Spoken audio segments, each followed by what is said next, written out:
7 crazy F1 driver moves that could have happened. Formula 1 is a constant moving circus when it comes to drivers and teams, and something I find incredibly interesting is potential driver transfers that were so close to happening, and if they had, could have rewritten the history books completely with different world champions. Here are 7 of the craziest. Michael Schumacher and McLaren 1996. Any excuse to talk about my beloved Schumi, eh? Michael Schumacher and Ferrari is such a dream combination that it's hard to imagine him ever considering a move away from the team.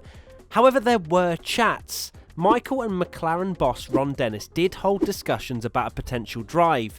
They met in a Monaco hotel and essentially agreed on the move until they hit one teeny weeny snag: Michael's image rights. His management wanted to control everything, which Ron was really not happy about, and so the move never happened. You'd have to say after winning 5 more titles with Ferrari, it worked out pretty well for Michael. Lewis Hamilton and Red Bull 2013. Does everyone remember the amount of criticism Lewis Hamilton received when he moved to Mercedes from McLaren in 2013? A lot of people thought it was a move purely for the money. 6 world titles and the all-time win record later, it's turned out to be one of the best driver moves of all time.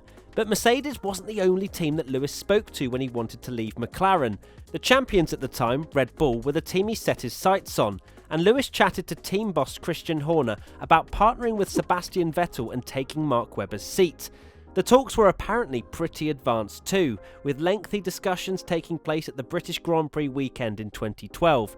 Yet the Red Bull founder Dietrich Mateschitz essentially stopped it by rewarding Mark Webber's loyalty and giving him the choice to stay at the team if he wanted. Webber did stay, and the rest is history. Valtteri Bottas and Ferrari 2016. In only his 3rd season in F1, Bottas was soaring with Williams. He'd led them to 3rd in the Constructors twice in 2014 and 15, and that's why Ferrari came knocking. They attempted to get him into the team to partner Sebastian Vettel for 2016. Ferrari was willing to buy out Bottas from his Williams contract to have him, but Williams blocked that move and he stayed there for 2016.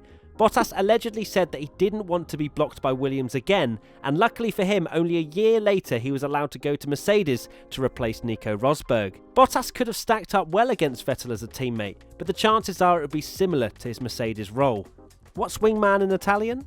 Robert Kubica and Ferrari 2012. This one's sad. Robert Kubica had been brilliant in 2010 at Renault and fought for race wins in a car that should have been way off the front. People paid attention and Ferrari quickly got him on board.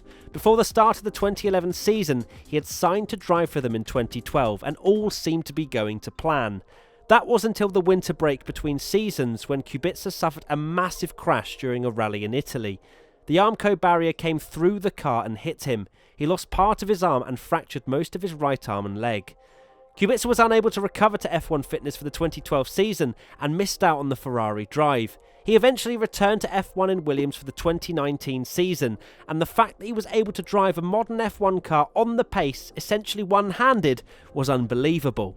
Fernando Alonso and Brawn GP 2009. He really is the king of bad career choices. I'm sorry, Fernando, but it's true.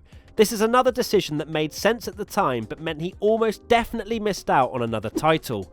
In 2008, Honda, who became Brawn in 2009, made Alonso an offer for an F1 drive. Alonso turned it down, which made complete sense at the time. The Honda cars that year were just dire, and he'd won a race without cheating at Renault. But if he'd said yes, then it would have been one of, if not the luckiest driver move ever. He would have gone straight into a championship-winning car, and it would have been a straight fight against Button for the title.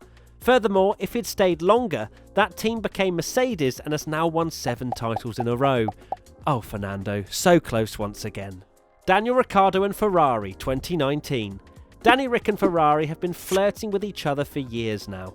Talks have been going on in the background since he was at Red Bull, and he didn't hide how hard he tried to get the seat that went to Leclerc for 2019.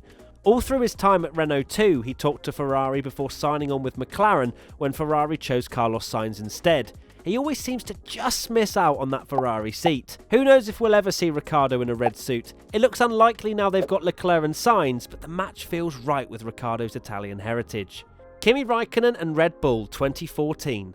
Mark Webber retired from Formula 1 at the end of 2013, and his departure opened up a spot at the best team on the grid at the time, Red Bull.